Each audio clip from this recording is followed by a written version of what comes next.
अस्सलामुअलैकुम। मेरा नाम है नैयर अब्बास और आज हम बात करेंगे एक्सरसाइज 2.2 के बारे में।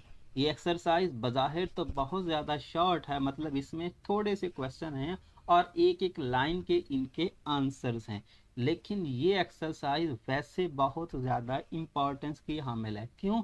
क्योंकि इसमें जो कॉन्सेप्ट इस्तेमाल हो रहे हैं वो कॉन्सेप्ट आपने आगे पूरे चैप्टर्स में उनको अप्लाई करना है। अब सबसे पहला क्वेश्चन और उसके साथ साथ सेकंड क्वेश्चन दो डेफिनेशन पे बेस है, जिसमें पहली डेफिनेशन है ओपन सेंटेंस और दूसरी है क्लोज्ड सेंटेंस। अब ये ओपन और क्लोज सेंटेंस क्या होते हैं, पहले हम इनकी डेफिनेशन पढ़ते हैं ताकि हम इन क्वेश्चन को सॉल्व करने के काबिल हो सकें।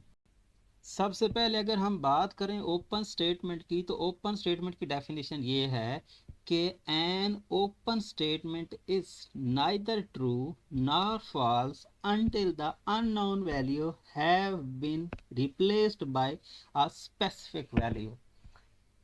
ओपन स्टेटमेंट क्या है? एक ऐसी स्टेटमेंट है, ये ना तो आपको पता चलता है कि सही है, ना ही पता चलता है कि ये गलत है, क्योंकि आप डिसाइड नहीं कर पाते कि ये जो बात कही जा रही है ये सही है या गलत है, जब तक उसकी जगह पे आप कोई वैल्यू रिप्लेस ना कर दें। फॉर एग्जाम्पल यहाँ पर उसने एक बॉक्स बना दिया, मतलब यहाँ पर बॉक्स लिख दिया +2 विच इज इक्वल टू 6। अब बॉक्स की वैल्यू क्या है हमें नहीं पता। अगर हम बॉक्स की कुछ स्पेसिफिक वैल्यू नहीं रखेंगे तो हम नहीं बता पाएंगे कि यहाँ पर ये बात सही है या गलत है, कोई फैसला नहीं कर सकते। In the same case 4 into box है, तो बॉक्स की क्या वैल्यू है हमें नहीं पता, 8 बन रहा है, क्योंकि जब तक हम बॉक्स को कोई वैल्यू असाइन नहीं करेंगे हम कैसे बताएंगे कि इसका आंसर क्या आता है। In the same case third में और सेम ही क्वेश्चन जो है फोर्थ में, तो क्या है, एक ऐसी स्टेटमेंट जो एग्जैक्ट मीनिंग नहीं दे रही कि वो सही है या गलत है, जब तक कि आप उसको कोई स्पेसिफिक वैल्यू असाइन नहीं करते हो। लेट्स से मैं इस बॉक्स को 2 असाइन कर देता हूँ, तो 2 + 2 क्या होता है? वो तो होता है 4। तो इसका मतलब ये स्टेटमेंट गलत हो जाएगी। गलत सही से हमें कोई गर्ज नहीं है, हमें गर्ज है कि वो वैल्यू हमें कोई स्पेसिफिक जब तक नहीं लगाएंगे तब तक हम बता नहीं सकते। ऐसी तमाम स्टेटमेंट्स को हम ओपन स्टेटमेंट्स बोलते हैं। मैं अगर ये कह देता हूँ कि भाई इसको जो है मैं 4 कर देता हूँ, बॉक्स को मैं 4 कर देता हूँ, बॉक्स 4 के बराबर, तो 4 + 2 विच इज इक्वल टू 6, तो ये क्या हो जाएगी? True statement. लेकिन हमारे पास अगर हम नहीं बता पा रहे हैं कि ये स्टेटमेंट सही है या गलत है, जब तक हम कोई स्पेसिफिक वैल्यू नहीं ले पा रहे, तो उसको हम कहते हैं ओपन सेंटेंस। ठीक है, ओपन सेंटेंस। सेकंड है क्लोज सेंटेंस, तो क्लोज इसका उलट हो जाएगा। एक मैथमेटिकल सेंटेंस है, क्या है? Mathematical clause sentence is always true और फॉल्स। कि एक ऐसी स्टेटमेंट, एक ऐसा सेंटेंस होता है जो या तो सही होता है या गलत होता है। आप उस केस में 100% श्योर होते हो कि या ये सही बात है या फिर ये गलत बात है, इसमें ये नहीं है कि ये सही है या फिर ये गलत है। फॉर एग्जाम्पल उसने एक एग्जाम्पल लिया कि अगर 16 पे 4 को डिवाइड किया जाए तो रिजल्ट 4 आता है, ये बात ठीक है, 4 4 16 होता है। 8 as an even number, yes 8 even number है क्योंकि 2 से वो डिवाइड हो जाता है। ठीक है, उसके बाद स्क्वायर रूट ऑफ 9 is 2, गलत बात है ये, क्योंकि स्क्वायर रूट 9 का क्या आता है? वो तो 3 आता है। लेकिन पता तो चल रहा है कि ये बात गलत है, हम डिसाइड कर पा रहे हैं, हमें यहाँ पर कोई देखने की जरूरत नहीं पड़ी कि क्या होगा क्या नहीं होगा, हम एग्जैक्टली बता पा रहे हैं कि ये सही है या गलत है। 8 पावर 4, तो 8 पावर 4 का मतलब होता है 8 को 4 टाइम्स मल्टीप्लाई करना, लेकिन यहाँ पर क्या है? 3 टाइम्स मल्टीप्लाई हो रहा है, तो ये भी फॉल्स मैथमेटिकल क्लोज सेंटेंस है, लेकिन क्लोज है क्योंकि इसका मीनिंग है। सही है या गलत है हम बता पा रहे हैं, लेकिन ओपन में हम बता नहीं सकते कि आया ये सही है या गलत है।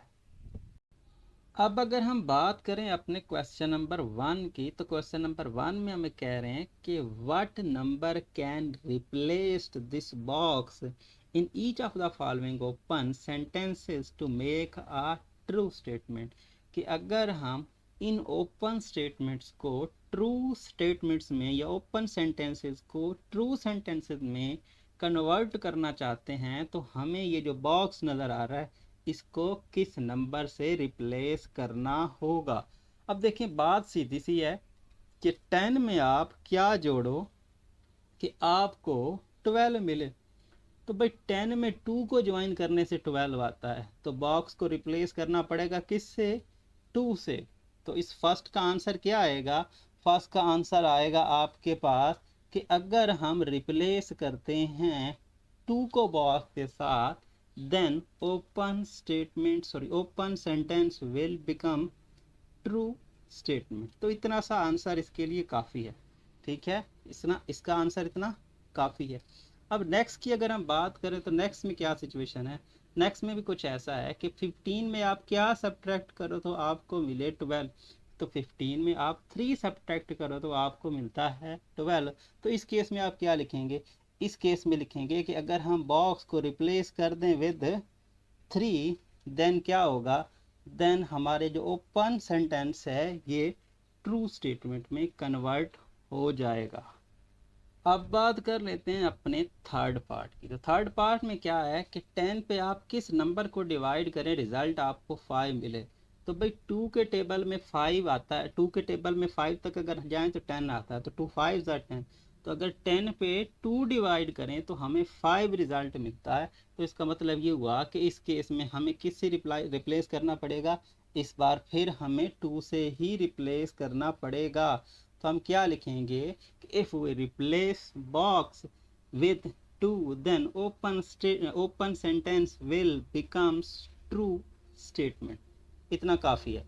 तो नेक्स्ट की बात करें तो हमें 28 बनाना चाहते हैं हम। तो 28 4 के टेबल में कहाँ आता है? 4 7 आर 28। तो इस बार हमें किस से रिप्लेस करना पड़ेगा? इस बार हमें 7 से रिप्लेस करना पड़ेगा। तो हम यहाँ पे क्या लिख लेंगे? हम यहाँ पे लिख लेंगे 7। और इस तरह से ये हमारा फोर्थ पार्ट भी कवर हो जाएगा कि अगर हम बॉक्स को 7 से रिप्लेस करते हैं तो हमारा जो ओपन सेंटेंस है ये ट्रू स्टेटमेंट में कन्वर्ट हो जाएगा। अब अगर हम बात करें अपने क्वेश्चन नंबर 2 की, तो क्वेश्चन नंबर 2 में क्या करना है? हमने सेपरेट करना है ओपन एंड क्लोज टर्म को, मतलब अलग अलग लिखना। अब देखें क्वेश्चन हमारा सामने है कि ओपन सेंटेंस और क्लोज सेंटेंस। हमने पढ़ा क्या है? ओपन वो जो एग्जैक्ट मीनिंग नहीं देते, वो सही भी हो सकते हैं गलत भी हो सकते हैं, जब तक हम उनको वैल्यू देते नहीं हैं हमें नहीं पता चलता। और जिनका हमें पता चल जाता है कि वो सही है या गलत है, तो उस केस में हम क्या कहेंगे कि स्टेटमेंट ओपन है। अब देखें फर्स्ट की बात करते हैं, 2x plus 7 which is equal to 5। अब x का हमें कोई नहीं पता कि x क्या है। जब तक हम x की वैल्यू कुछ रखेंगे नहीं तब तक हम नहीं कह सकते कि ये सही है या गलत है। तो इस केस में हमें तसल्ली नहीं है कि हम इस केस में क्या कहें। अगर हम तसल्ली से कुछ नहीं कह सकते तो वो स्टेटमेंट होती है ओपन। तो ये क्या है? ये हो गई ओपन स्टेटमेंट। ठीक है, मैं ओ लिख रहा हूँ, इससे आप पहचान कर लीजिएगा। z plus 4 which is equal to 10। तो केस z वाला भी वही है कि हमें नहीं पता कि z क्या है। z जो होगा वो डिसाइड करेगा कि ओपन सही है या गलत है। तो हमें इस केस में भी कोई पता नहीं है कि सही है या गलत है। जब तक z नहीं होगा तो ये स्टेटमेंट भी क्या है? ओपन है। 10 plus 10 which is equal to 20। तो 20 के बराबर होता है, ये बात ठीक है। तो ये स्टेटमेंट क्लोज है, इसके लिए मैं सी लिख रहा हूँ। ठीक है, फोर्थ की बात कर लेते हैं। तो 18 जो है इस पे 2 को डिवाइड किया जाए तो 2 9 आर 18, ये बात ठीक है। तो ये क्या है? क्लोज स्टेटमेंट है, इसमें कोई दो राय नहीं है। ठीक है, आप यहाँ पे फिर एक्स जब तक हमें नहीं पता चलेगा तब तक हम कुछ नहीं कह सकते कि ये सही है या गलत है। तो ये स्टेटमेंट भी क्या है? ओपन। ये क्या है? इसमें भी जिसमें वेरिएबल आ रहे हैं वो सारी की सारी क्या है? ओपन है। ये भी क्या है? ओपन है।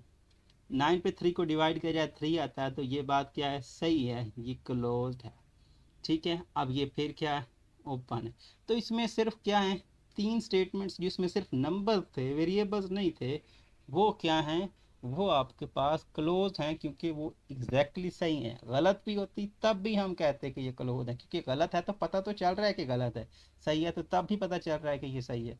लेकिन यहाँ तो हम नहीं कह सकते कि सही है कि गलत है। तो जब हमारे पास कोई ऑप्शन नहीं होता कि जा सही कह सकते हैं ना गलत कह सकते हैं, तो उस केस में हम उसको कहते हैं ओपन सेंटेंसेस। अब अगर हम बात करें अपने क्वेश्चन नंबर 3 की, तो क्वेश्चन नंबर 3 में हमें एक टेबल दिया और उसको फिल करने को कहा है। लेकिन यहाँ भी वही बात जो मैंने आपको पहले कही थी कि ये एक्सरसाइज बज़ाहिर तो बहुत छोटी है, लेकिन इनमें आपको जो चीज़ें देखने को मिलेंगी वो काफ़ी ज़्यादा इम्पॉर्टेंट हैं। सबसे पहले उसने कहा है कि अलजब्राइक एक्सप्रेशन, इसकी डेफिनेशन करते हैं, फिर आगे आगे हम फर्दर मूव करते जाते हैं। अब अलजब्राइक एक्सप्रेशन क्या होती है? An expression which connects variables and constants bye mathematical operations plus minus multiplication division. ऐसी एक्सप्रेशन जिसमें वेरिएबल्स होते हैं, कांस्टेंट्स होते हैं और मैथमेटिकल ऑपरेशंस होते हैं। अब ये जो कांस्टेंट है ये क्या है? ये जो हमारे पास नंबर्स होते हैं 1 2 3 4 5 6 1/2 2/3 फ्रैक्शन, जो भी जिस तरह के भी नंबर्स है, ये सारे के सारे नंबर्स हमारे पास कांस्टेंट्स कहलाते हैं। ठीक है। अब ये अकेले हूं तो कांस्टेंट कहलाते हैं, और अगर किसी वेरिएबल के साथ हो तो फिर कॉफिशिएंट्स कहलाते हैं। ठीक है। अगर अकेले हूं तो सिंपल कांस्टेंट, वैसे तो सारे कांस्टेंट होते हैं, लेकिन अगर किसी वेरिएबल के साथ आ जाए तो फिर कांस्टेंट की प्रॉपर्टी चेंज होकर वो कहते हैं कि कॉफिशिएंट। जिस तरह से यहाँ देखें, उसने एक जो है एक्सप्रेशन लिखी है, अलजेब्राइक एक्सप्रेशन 4x+8। अब देखें, ये जो 4 है बज़ाहिर तो ये कांस्टेंट है। ठीक है, बज़ाहिर तो ये कांस्टेंट है, लेकिन वेरिएबल के साथ आ रहा है तो ये कोफिशिएंट कहलाएगा, कोफिशिएंट। और ये जो एक्स वाई जी है ये वेरिएबल्स कहलाते हैं, और ये अकेला जो है ये टर्म कहलाती है, और ये भी टर्म है। अब देखिए टर्म का कैसे पता चलता है? अगर आपको प्लस या माइनस मिल रहा है तो फिर वो एक टर्म कहलाएगी, और जहां पर प्लस माइनस नहीं है तो इसका मतलब वो सिंगल टर्म है। ठीक है। तो यहाँ पर देखें, यहाँ पर एक प्लस है तो इसका मतलब इसके दो पार्ट्स बन गए, एक पार्ट ये है और एक पार्ट ये, तो इसकी एक टर्म ये और दूसरी टर्म ये। अगर यहाँ x जो है प्लस नहीं होता, मल्टीप्लिकेशन होता, तो फिर ये एक ही कहलाती, एक ही आपके पास टर्म कहलाती, दो टर्म्स नहीं कहलाती। टर्म्स कब बनती हैं? प्लस और माइनस की वजह से। जब प्लस और माइनस इंटर होते हैं तो तब वो टर्म्स बनती हैं। अगर वो प्लस और माइनस उनके दरमियान नहीं है तो फिर वो एक ही टर्म कहलाती है, फिर वो ज़्यादा टर्म्स नहीं होती हैं। ठीक है। तो इस तरह से हम अपने क्वेश्चन को देखेंगे कि अलजेब्राइक एक्सप्रेशन जिसमें वेरिएबल होते हैं, मतलब एक्स वाई जी होते हैं, और कांस्टेंट्स होते हैं। कांस्टेंट की दो दो टाइप्स के कांस्टेंट्स होते हैं, एक आपके पास खाली जो वेरिएबल के साथ नहीं आते, और एक जो वेरिएबल के साथ आते हैं। अगर नंबर वेरिएबल के साथ आ जाएं तो वो कोफिशिएंट्स कहलाते हैं, और अगर हम सिंपल बात करें तो वो टर्म्स कहलाती हैं, लेकिन होते सारे के सारे क्या हैं? कांस्टेंट ही हैं। अब अगर हम इस बॉक्स को हम कंप्लीट करने की कोशिश करें तो हम इसको सुकून से कर सकते हैं। सबसे पहले हम बात कर लेते हैं नंबर ऑफ टर्म्स वाले पार्ट की। अब देखें, इसमें कोई भी एडिशन या सब्ट्रैक्शन नहीं है, तो इसका मतलब इसकी सिर्फ एक ही टर्म है। इसमें यहाँ माइनस और यहाँ प्लस, तो इसका मतलब यहाँ माइनस इसको दो पार्ट्स में डिवाइड करेगी और ये प्लस इसको तीन पार्ट्स में डिवाइड कर देगा, तो इसके तीन हो गए। ठीक है। यहाँ बात करें तो इसमें एक ही प्लस है, तो इसका मतलब दो। ठीक है। जितनी बार प्लस माइनस आएगा उससे एक टाइम ज़्यादा ही बनेंगी टर्म्स। अब देखिए ना, अब अगर आपके पास एक लाइन हो, मैं क्या कर दूं, एक सेंटर से कट दूं तो इसके दो पार्ट्स बन गए। मैं अगर यहाँ से कट कर दूं तो तीन पार्ट्स बन जाते हैं। तो जितनी बार आपके पास क्या होगा, जितनी बार जो है प्लस माइनस आएंगे उससे एक नंबर ज़्यादा ही टर्म्स बनेंगी। तो यहाँ प्लस आ रहा है तो इसका मतलब हमारे पास दो टर्म्स बनेंगी, और यहाँ माइनस और प्लस आ रहा है तो इसके पास तीन टर्म्स बनेगी। तो टर्म्स तो हमें पता चल गई कि पहले केस में 1 है, दूसरे केस में 3, फिर 2 और फिर 3।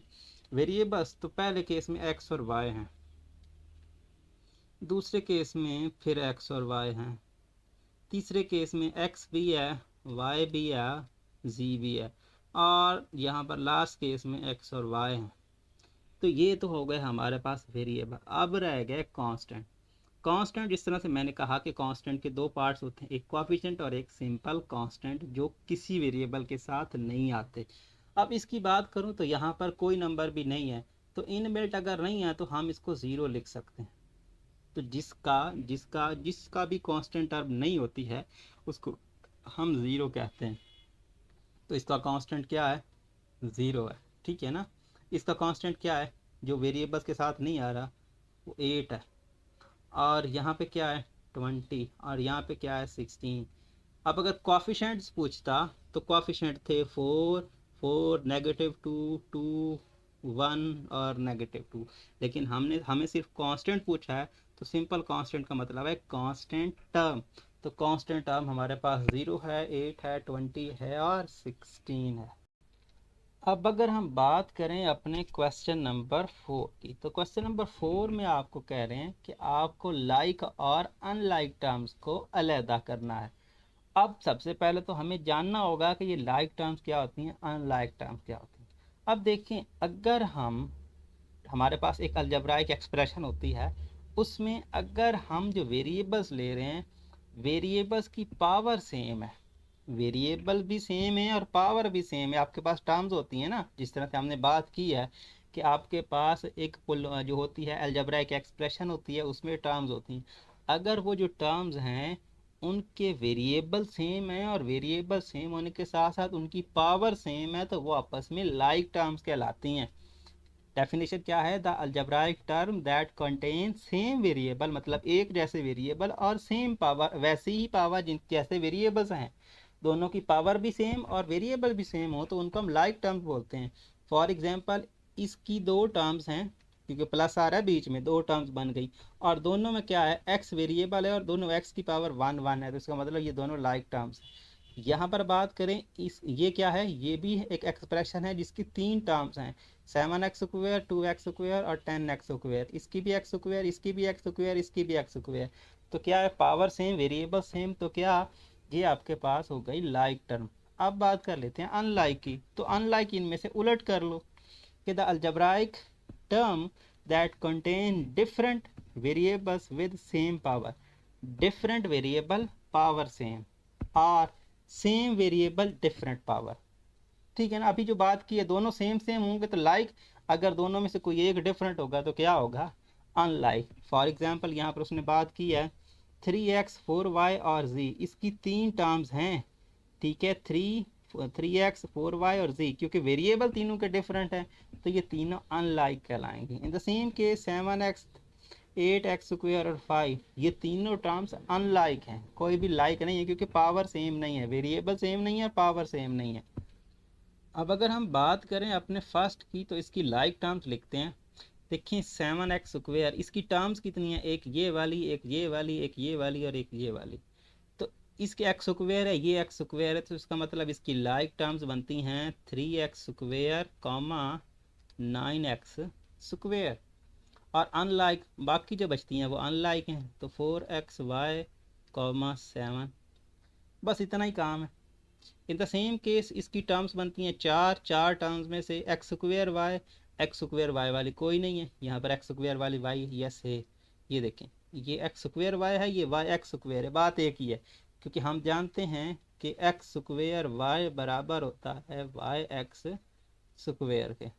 तो इसका मतलब ये हुआ कि 4x² y एंड 7y(x²), ठीक है। अब ये जो बाकी हैं, ये जो बाकी दो बचती हैं, ये दोनों डिफरेंट हैं, तो 5x² एंड 4x, तो ये अनलाइक हो गई और ये हो गई लाइक टर्म।